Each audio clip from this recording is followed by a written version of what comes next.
Hello and good morning, and you're very welcome to today's Signpost webinar.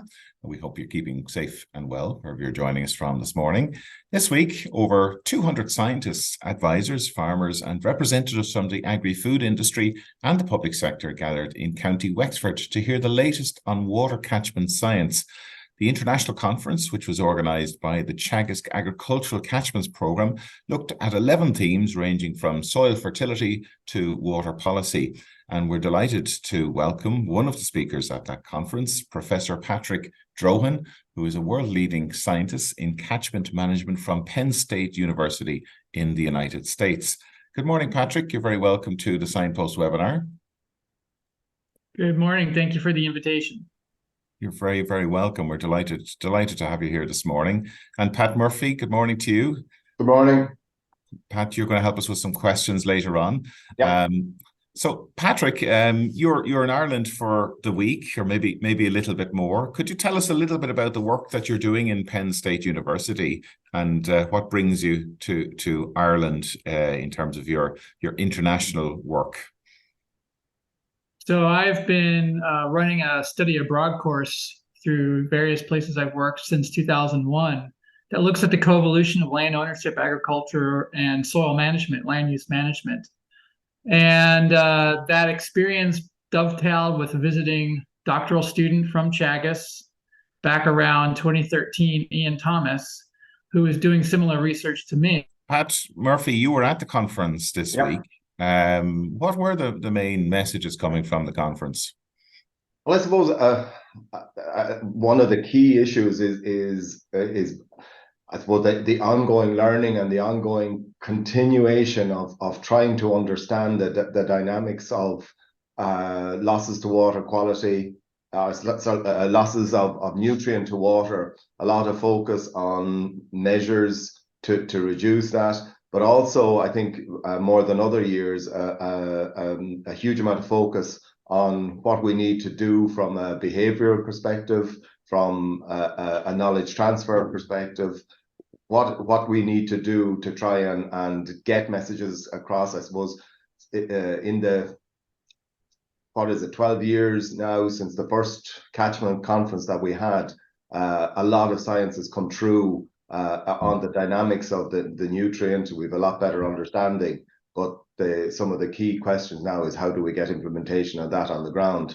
And I suppose another key theme, one of the catchments science group here in Ireland are beginning to incorporate climate change into their work, and I think there's two key themes from that. One is using all opportunities and discussing the climate change that's there, but also there was a session yesterday on the potential climate impacts on water quality, and it's likely from the assessments that we have to make the challenge of water quality even greater over the next number of years, that some of the trends that are going to be there from climate change are going to exacerbate the problems of water, which is not a good news story. It's tough enough without that. Okay, thanks, Pat. So we'll let you share your screen there, Patrick, and just to remind everybody that there is a Q&A tab at the bottom of your screen. Please do use it and send us through your questions that we can discuss after Patrick's presentation. And today's session is being recorded and will be available on the Teagasc YouTube channel in the coming days, as well as Patrick's presentation. So Patrick, we'll hand over to you and we will chat to you at the end of your presentation. All right, thank you very much. So welcome today. I'll be speaking a little bit about the context of Pennsylvania ag as it relates to catchment management.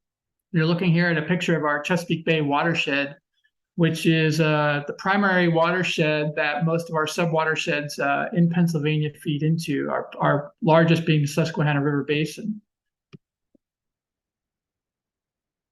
This is an example of a typical landscape you would see in Pennsylvania, in the Ridge and Valley Physiographic Province, which is where most of the Susquehanna River Basin feeds into the Chesapeake Bay. And you can see the scale of agriculture is not that unsimilar to what you see in Ireland. The primary difference being there's a lot more arable ag that we practice. The state is made up into different physiographic regions, which means there are differences in the vegetation, the geology, and the soils, and these bring about different suitabilities or limitations for agriculture. On the upper right here, you see an example of the plateau soils, and on the lower right here, that landscape with the Susquehanna River here coming out, moving into the Chesapeake Bay watershed. There's a lot of relief in Pennsylvania. The primary differences in the soil suitabilities, along with relief, really will be the geology.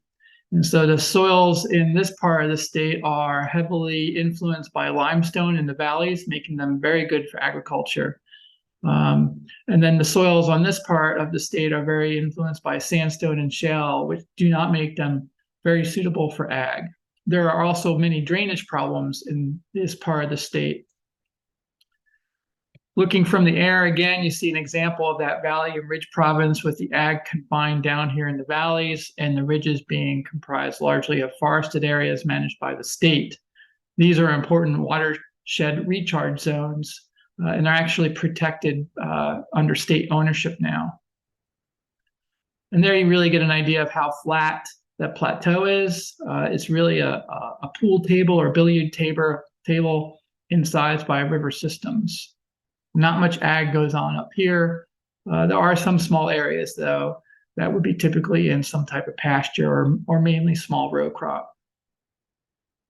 The state has been influenced by glaciation at different times, and that glaciation moved in from the northeast and the northwest and really reached the extents you see here in these colors. Some materials washed out further down. This is the Susquehanna River moving down into the bay. You would have the Delaware River over here. So where you have glaciation, you have a situation like Ireland where it can become a very unpredictable landscape in terms of the drainage or the soils and their suitability for ag. It really depends on the behavior of that glacier when it was moving in or melting away, or the effect that glacier had on creating a poor drainage condition. This is a very interesting figure that shows the differences one will see in the climate. And you have two numbers here depicted. The lower number is the growing degree days, and the upper number is the moisture surplus. And this shows two important concepts here. As you move really from the north central to the southeast, you see the effect of soils getting drier, but the growing season getting longer. And this will be an important factor to remember as we talk about agriculture and differences in yield and profit. This map shows the distribution of the forested areas in the greenish colors and the agricultural areas in the yellow. And the yellow color here really is your hay areas. You do not see a lot of row crop at this scale. The row crop would be a brownish color. All of this yellow would be some type of hay or pasture type of system. So quite extensive agricultural system, heavily relying on hay or pasture.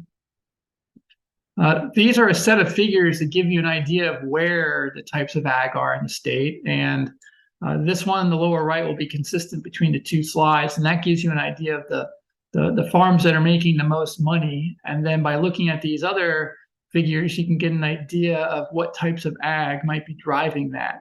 And the question to think about throughout this discussion is that the type of ag, or is it that fact that that climate was very suitable in this southeastern part of that state? And that just brings a perfect convergence of lots of different types of ag in that area.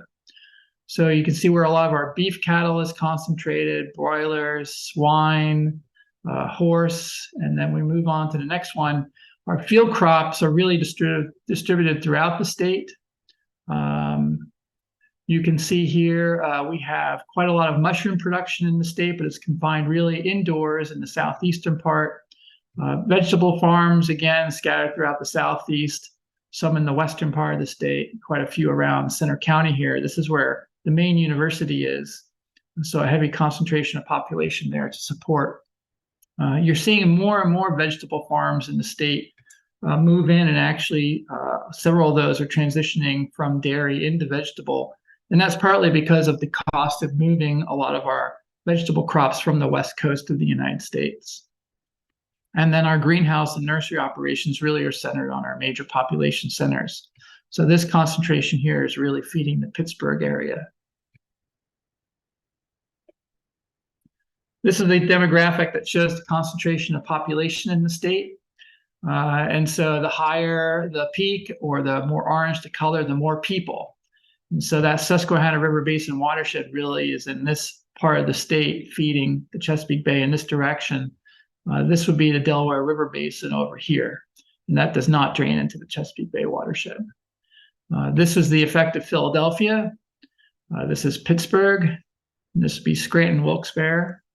And then there's several major cities down through the Ridge and Valley and Piedmont in here. And this is the State College area where Penn State is. These are the major watersheds in the state. So we have the Delaware and the Susquehanna. So these waters flow into the Delaware River. This would be New Jersey over here. Susquehanna River Basin from New York above through Pennsylvania feeds into Chesapeake Bay, along with the Potomac River drainage, and then this area of the Elk and Northeast watershed. The Ohio River Basin here feeds into the Ohio River, and then the Great Lakes Basin feeds into New York State, or known as the Genesee watershed. And again, thinking about this effect of population on these areas, you see a lot of influence on water quality where you have the large population centers. So the Ohio River Basin over here is heavily influenced by Pittsburgh, and then the effect of Philadelphia over here heavily influences the Delaware River Basin. So agriculture in Pennsylvania is comprised of about 52,000 farms across 7.3 million acres, and is valued at about $84 billion, providing about 280,000 jobs and about $10.9 billion in earnings. To just give you some brief stats here, typical farm size of 139 acres. We have about 7.3 million acres in production. Large amounts of this in chicken and broilers now over time, as the poultry industry has really taken a foothold in this area and Delaware. We're seeing lots of milk production in the state. That's one of our primary areas. Quite a bit of cattle production now. And to feed that animal ag operation, we see lots of corn production with a high value. But we also have a lot of corn also moving towards other commodities such as ethanol production. Soybeans are another primary product we use for feed production. Quite a lot of hay production and hay silage for that support of that animal agricultural industry. And then, believe it or not, mushrooms are a very large crop in the state too. I'll show that in a second here. Historically, Pennsylvania had a lot of fruit production early on and still does, but a lot of it's really focused in the south central part of the state in Adams County. And like I said, you're starting to see more of the vegetable crop production start to take off. Here you see the sheer quantity of the mushrooms produced. Mushrooms have for a long time been a primary product of Pennsylvania, providing an enormous amount of money to the state in the millions and millions of dollars. So more on the landscapes that we're going to be talking about in the watershed today. Again, another example here along the Susquehanna River of a typical small operation supplying mainly grain, soybean, and corn for a dairy operation. Here you see an example of a field in some conservation tillage type of situation after harvesting. In the background, you see some poultry barns. Conservation practice here with a grass waterway and a combined buffer strip moving into a riparian zone. Here you see a farmer from the Chesapeake Bay watershed walking along a floodplain that would feed through this riparian buffer, and it's been recently planted with trees to protect it. Notice that the floodplain is actually quite flat. This is a very common feature of a lot of floodplains, feeding lowland areas near agricultural operations. And it's largely a result of erosion from the uplands when this area was cleared back in the early settlement period. There really aren't many natural riparian floodplains, if any, really at all left in the state. A lot of them have been affected by this upland erosion, and you have these legacy sediment conditions in the lower parts. The upper ridges in the Ridge and Valley province, where most of the Susquehanna River Basin feeds into the Chesapeake Bay, are, like I said, protected by forested areas and harbor a lot of the waters that feed into the bay. These are very small upland watershed systems, small stream systems, most in forested areas today, and they feed into these lower areas of the bay. So collectively, managing these landscapes as a whole is a very important concept to think about when thinking about how the water quality here in the bay changes in relation to that long upland transect into the ridge systems. The bay is a very valuable recreational, economic resource for the state for tourism and commodities produced. There are lots of different fisheries in the bay, most famous being the blue crab and the oysters here. Massive economic effect for the region from the fisheries and the tourism in the bay. One of the primary catchment challenges in the bay, especially in the Susquehanna River Basin, is manure management. And Pennsylvania provides quite a lot of manure to the landscapes in support of an organic fertilizer. We have the second largest number of dairy farms in the state at about 5,000. And there's a lot of feed produced locally in these areas to support that operation. The feed will often be used regionally within areas of that operation. It's not often transported very, very far. A lot of our feed crops for animal ag in the state are actually used in the state. A lot of our dairy farms in Pennsylvania are family owned, and this is a very important aspect of pride for farmers in the state. It also makes managing these operations very difficult from the advisor or regulatory perspective because you have lots of individuals you're working with, not unlike Ireland. Here you see an example of a poultry operation. In these situations, management can be pretty challenging because a lot of the operation is actually set up by the poultry industry. The farmer on the end is really just in charge of managing that manure produced from this operation. And this presents a tremendous challenge because this concentration of animals in a small area results in an enormous amount of manure production in this location. So figuring out what to do with that manure so you don't affect the water quality in the streams near this operation or down watershed is a primary challenge we're facing now in the bay. Now, what a farmer has to do in Pennsylvania specifically in terms of managing nutrients revolves around the size of their operation first. And this is just an example of a simple flow chart that will identify that farmer in their operation into one of two initial categories, a confined animal feeding operation or a confined animal operation. And depending on how you answer the question of whether you associate with one of these two situations, you may need other types of plans, such as a nutrient management plan or a manure management plan.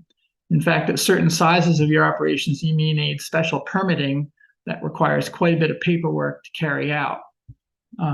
Nutrient management plans are filed locally with our soil and water conservation districts, and you will need the assistance of an individual to help you complete those plans.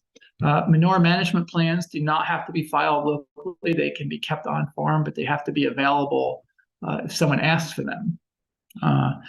These nutrient management plans are not online unless someone voluntarily puts them online into a database we have known as PA One Stop, and I'll talk about that more in a second here. PA One Stop is a database that's run through Penn State in cooperation with the state, and it's really a place where farmers can go to get a lot of assistance in figuring out how to complete a nutrient management plan or a manure management plan, and a place where they can upload this information if they want to. This is voluntary. You do not have to do this in the state. There are a lot of data privacy protections in Pennsylvania for farmers on purpose. And these also present challenges for people trying to help figure out how to solve problems in the bay, because accessing just how much activity might be occurring on a farm can be very challenging.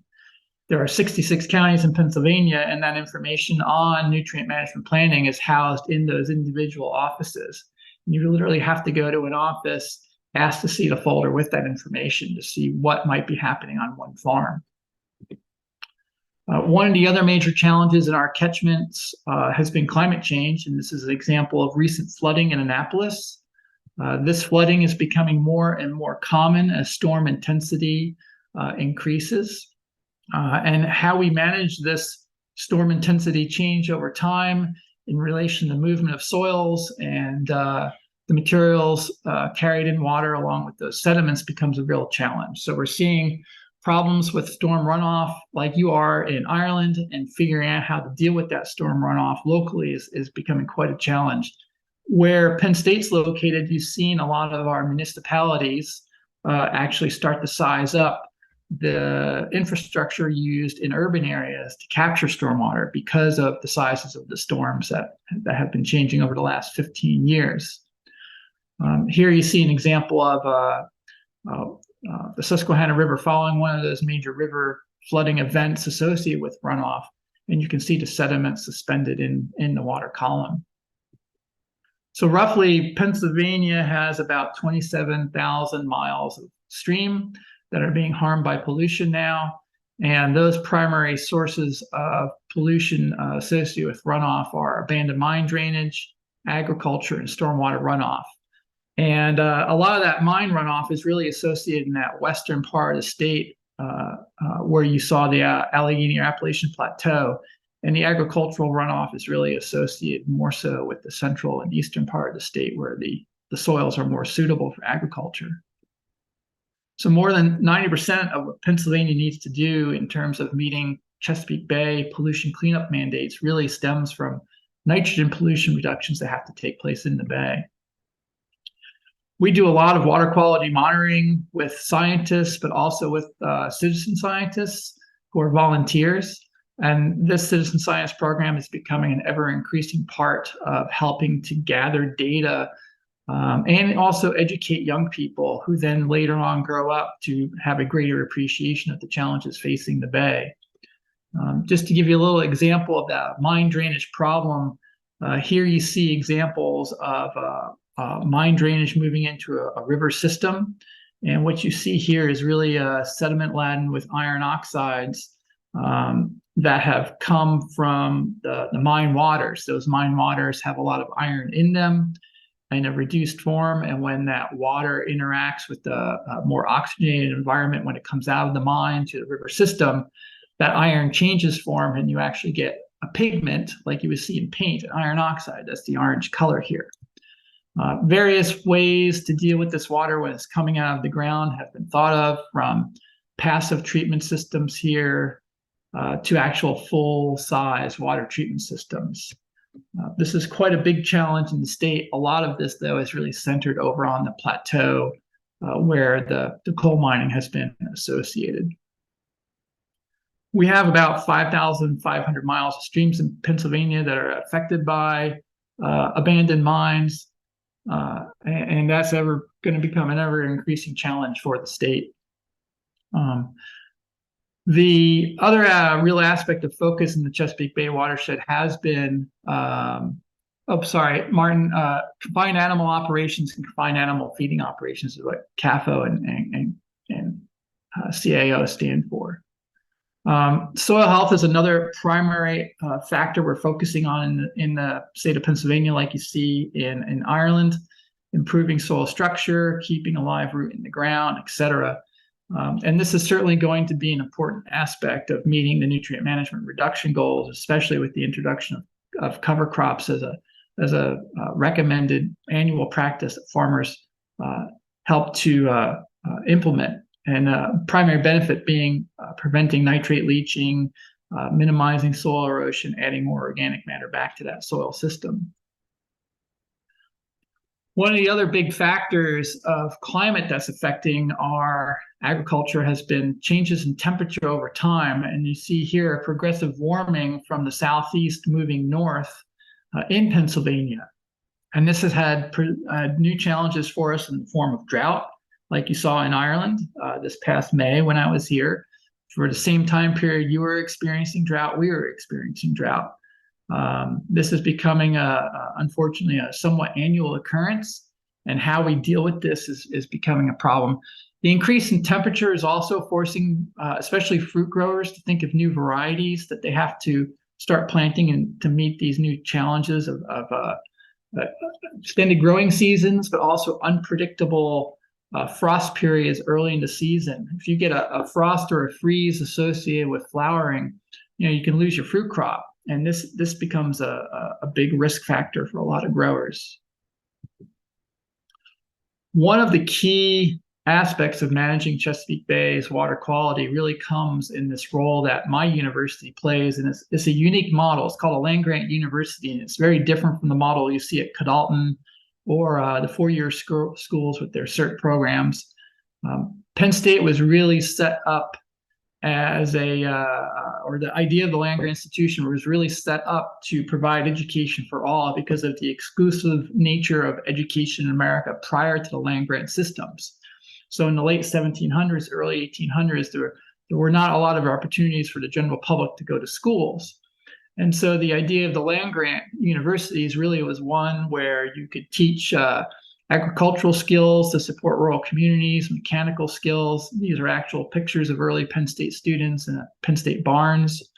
But it was also to promote education to better the masses, the populations, really help people pursue other professions in life beyond just farming. Inclusiveness was really a primary goal.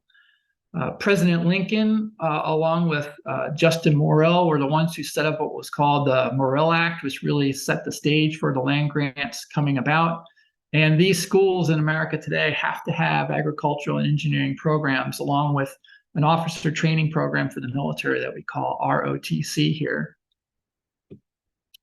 Penn State was initially founded there with that one building on a hill in the middle of nowhere. They literally just chose the middle of the state, and it was an agricultural field. It was 1855, it was the Farmers High School, and in 1863, it was actually named a land grant. In 1953, it became a university. We do not get a lot of money from the state. We only get about 9% of our actual operating budget from the state. And Penn State itself, where I work, is not just University Park. We have this collection of campuses around the entire state. So over time, that land grant mission changed, and we really tried to incorporate different parts of the country. Following the Civil War, there was a second Morrill Act that brought in the Confederate states. And then over time, you can see here, the system has really grown extensively around the country.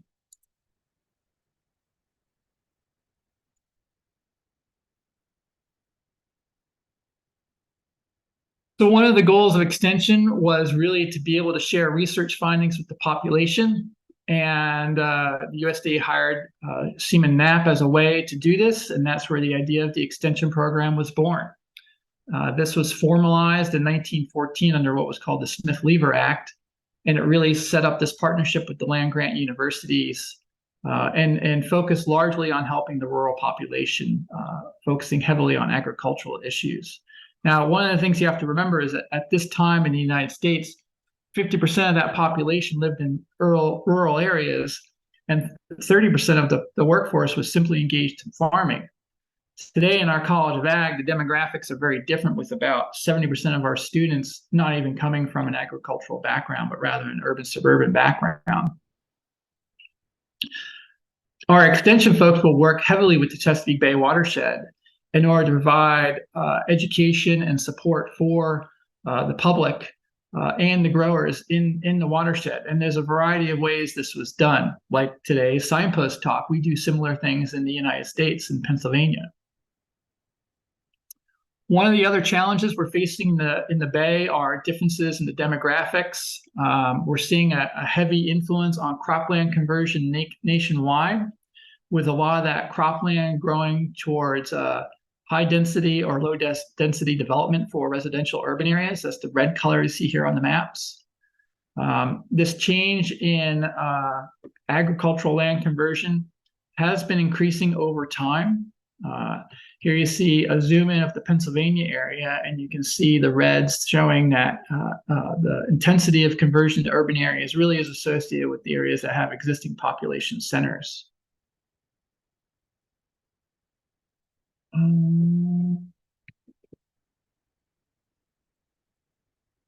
One second here, Control-Alt-Shift. Okay, I can't see the top of the screen there because of the zoom bar. This gives you an idea of where farms are distributed throughout the state. And one theme I want you to keep in mind here is this issue of the warming climate and the better soils. If we look at changes in agriculture across the state and the value of that ag over time, we're seeing, like you are in Ireland, that the number of farms is going down, and to some degree we see loss of acreage in farmland. But the size of farms is going up, and the value of those farms is going up, and how much people are making from those farms. The trend of decreasing farm size mimics what you see nationwide. So see that trend mimic nationwide. In total, the number of benefits that the United States and Pennsylvania are still gaining from agriculture mimics what you see here, with large proportion of direct and indirect jobs supported, massive amount of money coming from agriculture, and a lot of that income from this farming economy really centered on helping further the economy of the state as a whole. So Pennsylvania as a whole is heavily dependent upon ag as a primary economy, just like Ireland is. Most of your farms with a net profit are, again, in the southeastern part of the state.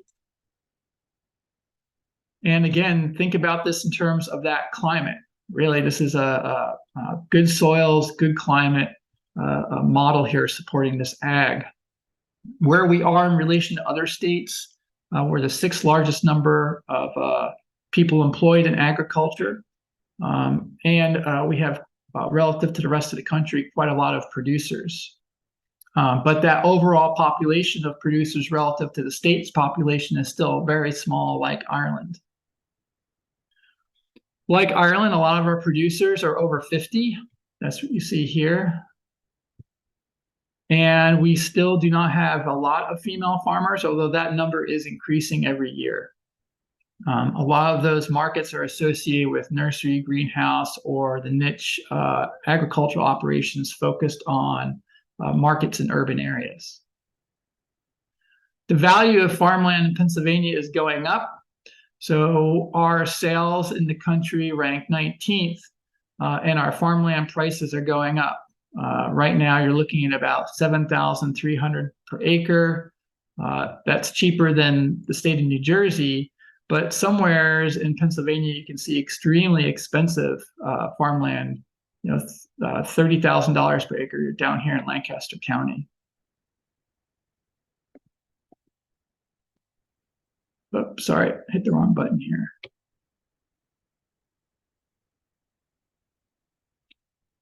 Down in the Lancaster County area, you have an incredible intensity of agriculture, and this is in part because of the community that operates down there. The Amish are a unique community that have been working in this area for a long time. They do not pay taxes to the United States. They are religiously conservative, very, very tight-knit community. They tend not to use modern equipment, electricity. They might use batteries, but they don't use electricity or motors, many of them. And they stay in these very tight-knit communities like you see here in the image. This confined farming with a lot of animals can present challenges for nutrient management in these areas. As a whole, Pennsylvania's farmland return has been improving over time, as you see here. And this is on trend with the rest of the state or rest of the country. We obviously don't make as much money as the Midwest. But sustainable intensification has presented us, like Ireland, with a lot of challenges in improving water quality. Historically, in the country, we've seen the development of laws over time to protect water quality. Our Clean Water Act really was the primary goal, our primary law in 1972, which really added to our water quality improvement. Various amendments in 1977 and 87 enhanced that water quality protection. Like in Ireland, we even have water quality protection acts now focused on beaches. And this really is for the protection of coastal recreation issues. One of the unique things about the United States is how federal and state law interacts. So Congress enacted the Clean Water Act really to set up this federal system for pollution control, but it left a lot of room to the states to make their own laws. And we refer to this as cooperative federalism. And under the Clean Water Act, states can create their own water quality standards more strict than the federal government, but they have to meet the minimum of the federal government. And the same is true for permitting. States also have a lot of leeway in creating their own procedures for administration of these laws and violation handling. So one other aspect of the Clean Water Act is private citizens can sue to enforce the Clean Water Act in certain circumstances. So a private citizen in an urban area could sue someone else to try to help the state meet their water quality goals. But if the state has some type of legislation some type of action in the process at that moment, they cannot stop that per se. Some focuses on here on the Chesapeake Bay specifically. So here you see the Susquehanna River Basin in Pennsylvania and the various other major basins feeding into the Chesapeake Bay watershed. When we look at the area of the entire Chesapeake Bay watershed, you're looking at 16.5 million hectares with over 18.5 million people and over 6.1 million livestock producing manure. So we have about 193 billion liters per day of fresh water flowing into the bay, and half of that alone comes from the Susquehanna River Basin. Lots of different pollution challenges in the bay itself, especially focused on nitrogen, not just ag, but you have a number of other sources that contribute, just like in Ireland. And these over time have resulted in large water quality issues, especially tied to loss of dissolved oxygen and fish kills. Over time, various monitoring programs have improved in the bay, and these have started to look very closely at ranking the bay's health. And here you see an example of one of those report cards per se, looking at bay health. Like in Ireland, we practice the 4 R's of nutrient stewardship. And this can be a very challenging thing to pull off with this model of states' rights in terms of how they administer laws, whether they have stricter laws than the federal government. You can imagine the number of farmers that you're dealing with the entire Chesapeake Bay watershed. And so there's a lot of variability, a lot of complexity to making sure all of these activities happen in a way that actually protects water quality over time. And as we've adapted to changes in the bay's agriculture and population over time, you've seen different types of legislation actions start to develop over time, adapting to that need to become more specific or more aggressive in trying to meet water pollution goals. The Chesapeake Bay watershed is managed under a number of models here that are used essentially to discern how states are meeting their water quality goals. These models focus on air deposition or land use change, agricultural nutrients, and even models looking specifically at the bay's estuarine area. There's different types of monitoring that will occur in the bay. Some of this monitoring will occur at the interface with the tidal zone down here in the lower part of the watershed as the waters are entering the bay. Other aspects of this will occur further up in the watershed, looking at the non-tidal areas. And this monitoring is largely on a monthly basis in both systems with some storm sampling. One of the most significant pieces of legislation was in 2010 when this thing called the total maximum daily load was created. This was the result of a lawsuit between entities in the bay against the US EPA. This total maximum daily load limit was added to the Clean Water Act as a provision, which really gives an amount of pollutant that has to be met now. The different states within the bay have to develop their plans and goals for meeting these TMD limits by 2025, and EPA committed as part of this lawsuit to holding them accountable or actually coming up with consequences if these were not met. Together, this is called the Chesapeake Bay or Chesapeake Clean Water Blueprint. Now, over time, as we've tried to meet these milestones, we've seen some successes, but recently, perhaps with climate change, sustainable intensification, we've seen some declines in our goals being met in cleaning up the bay. And one of the questions comes from what's going to happen if we don't meet this 2025 goal. And so as the model is being evaluated over time, one of the ways that the Chesapeake Bay is managed is through assessing what the states are doing to meet their water quality improvements. And so reduction in nutrients really come from installation of best management practices and then inspecting those practices, making sure they're functioning. The total loads that are calculated in the bay are essentially accounted against these BMPs to see where the net balance lies. And one of the challenges comes from all of the states within the bay having a number of different ways of these BMPs being installed or verified. Some are installed or some are verified on the ground, some are verified remotely. It's just a very, very complicated process. In the end, we really only have 1.5 years left to implement the Bay's goals. And if you look at the report cards here in terms of how we're doing, the different states like Maryland, Pennsylvania, Virginia, you see a lot of red here. You know, the red means that the projected loads are more than 25% off the target pollution. And so that's a really insurmountable challenge that we face. And one of the key questions that people are starting to have is, how well is this Bay model working? And farmers are asking these questions. We've been paying attention to what's been going on in Europe here and the response, especially of countries like Ireland, to how they might deal with some of the climate change mandates coming out of COP26. And we start to see effects of our Supreme Court changing what we can do to protect the water quality in the United States. And again, more questions keep rising. And people are really starting to wonder what will be the consequence of us not meeting these 2025 mandates for the TMDL. We're basically out of time. And so could Pennsylvania be sued? In this case, you know, at the end, we wouldn't really be helping farmers or the citizens. We'd just be making a lot of lawyers wealthier. This money maybe could go towards new solutions that are used in the field. The United States is very into suing people. And you can see here the amount of money we spend on lawsuits is phenomenal. We have a very powerful group within the Chesapeake Bay watershed that is really focused on changing perspectives on how we address this problem now. And I think when we face and having to make these changes, all this red shows just all of the impaired streams we have in Pennsylvania, not just the Susquehanna River Basin.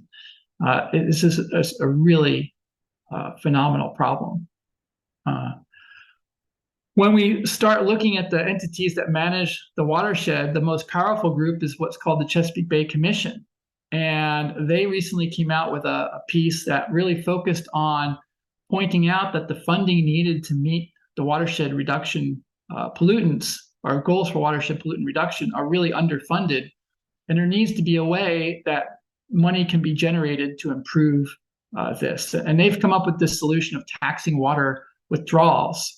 Now, one aspect of this that, you know, if you step back and think about the big picture, taxing water use is one way to go about doing that. Farmer education is one way to go about doing this. Maybe taxing food to raise money for cleaning up the bay is one way to do about this. But the norms we use in agriculture every day are unique to who we are as people. It's our culture, our religion. We farm the way maybe our parents farmed.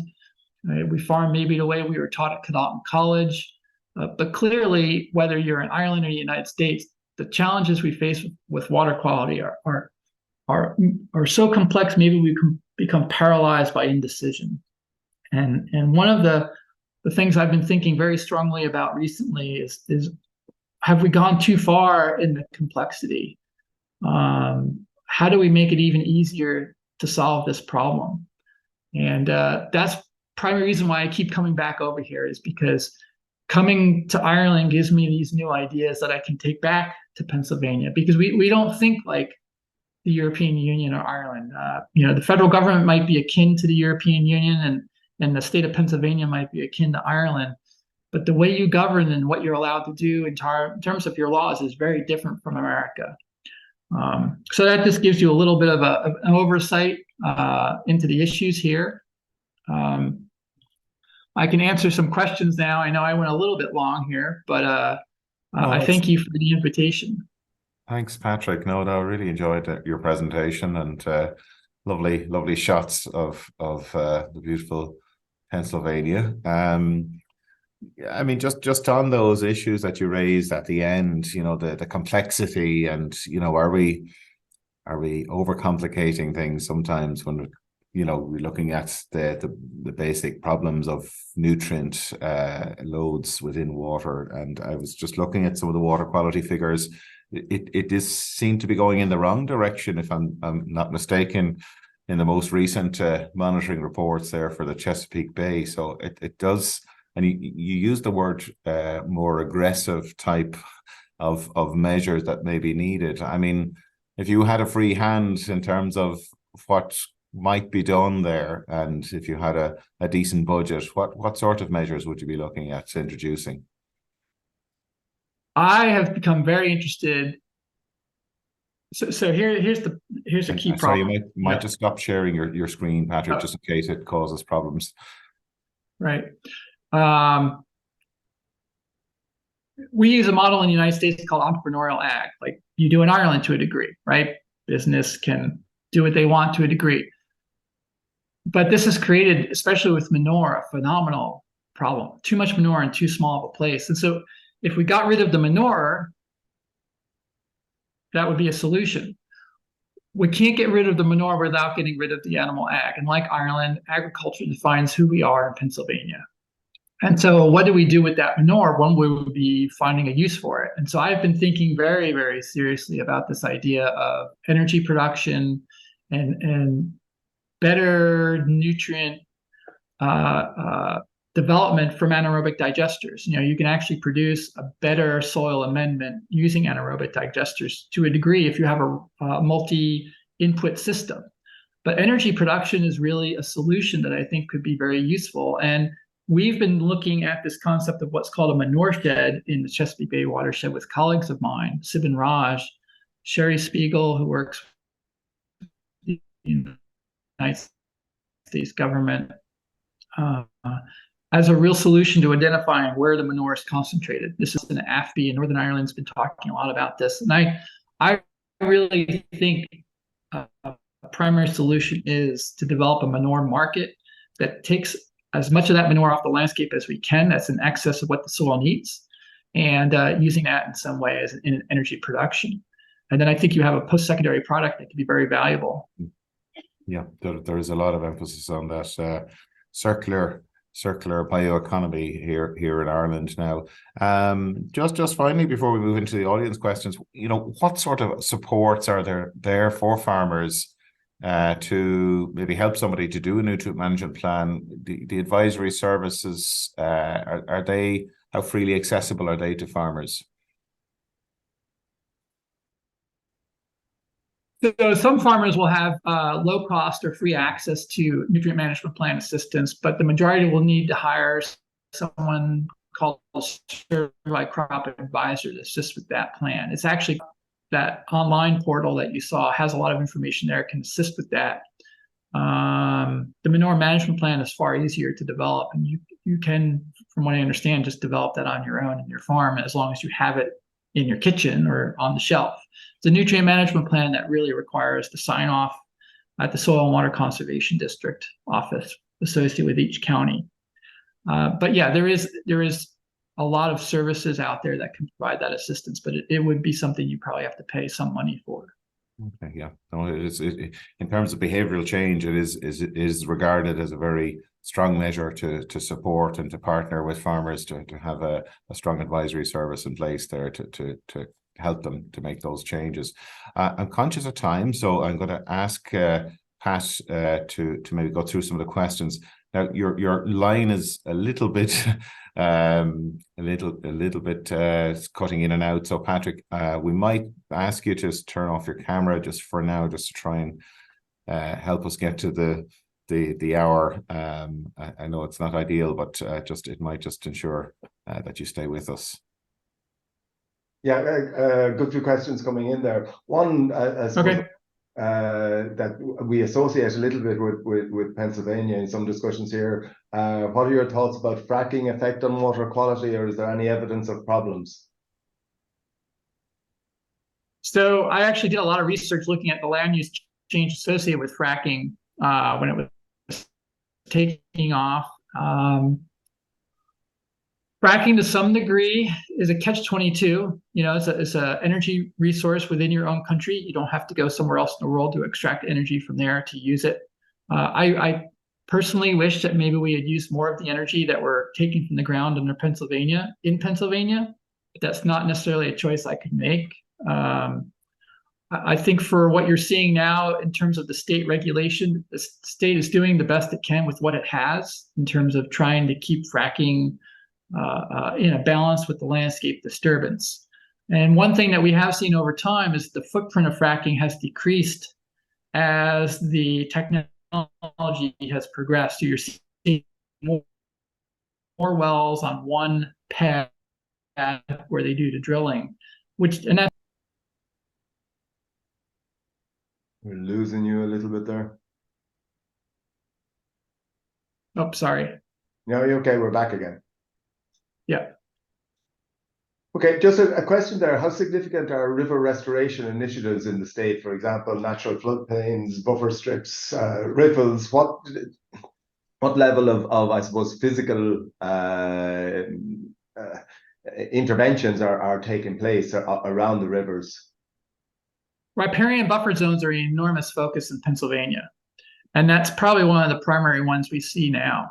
Others, like the runoff attenuation features you hear about being used more often in England and that Teagasc is exploring now, are less common, but are becoming things we're talking about.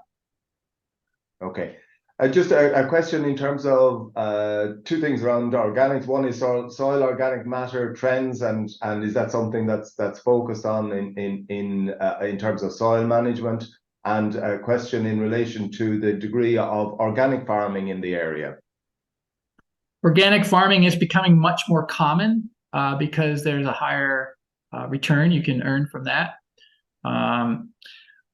You're seeing with the more adoption of no-till farming, for instance, what you're seeing elsewhere in the world with less organic carbon at depth, more but that no-till has been critical for keeping soil in the landscape, and that is heavily dependent upon glyphosate.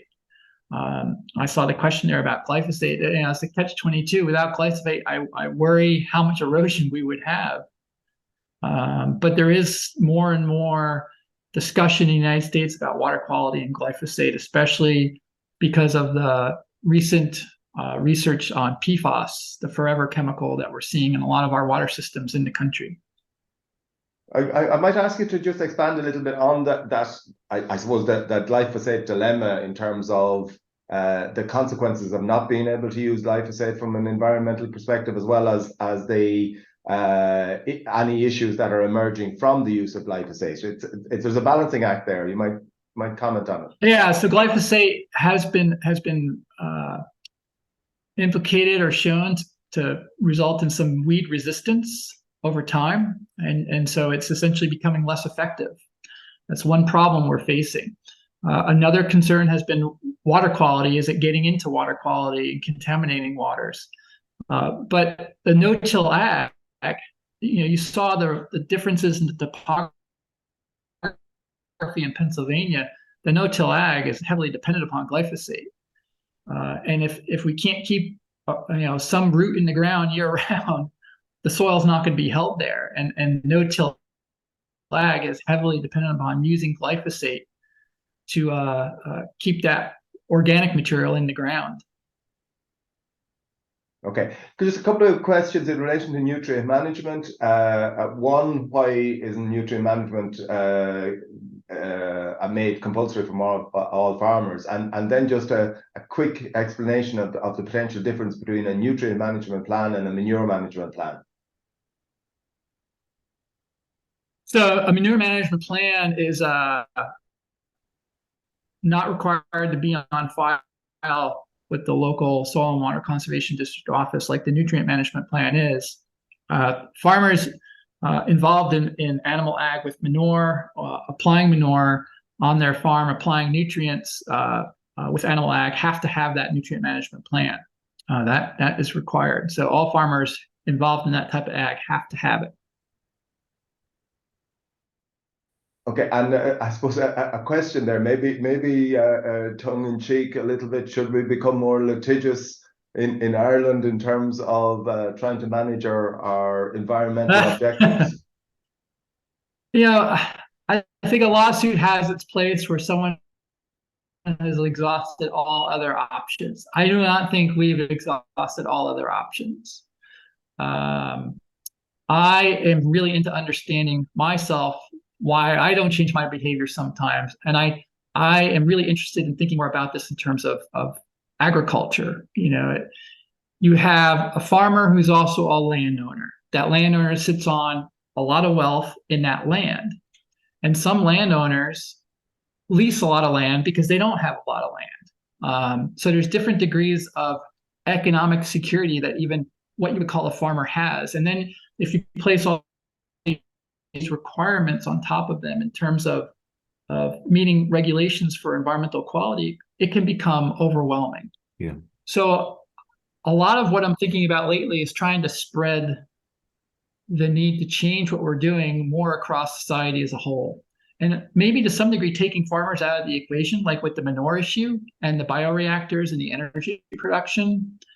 If we're going to allow the invisible hand of Adam Smith to wave its way and for business to do what it does, you have to accept the fact there might be imbalances that develop. Well, how do we get that system back in balance? Maybe this is where government can step in and find a solution like energy production from manure as a way to help meet that goal.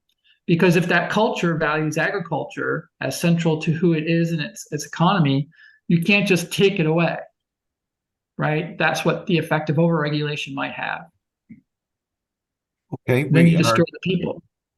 Patrick, we're just coming up on time, unfortunately, and I get the feeling we're only warming up in our conversation here now. And I think you're right. I think that we do need to look at that enabling environment for farmers and for industry. And I think where you have complex systems, you do need a more systems approach to support that change.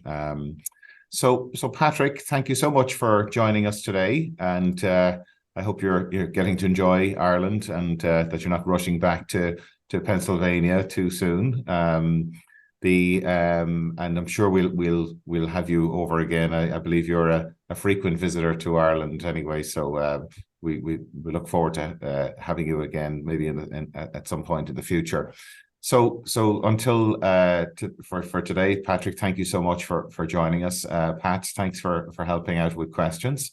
And I want to say a special thank you to Michelle Lavelle, who is working in the background here on the technical side, and to Vaughan Maher, who is on our production team. Next week, we'll be joined by Catherine Finney, who is a project manager with the Irish Breeding Curlew EIP.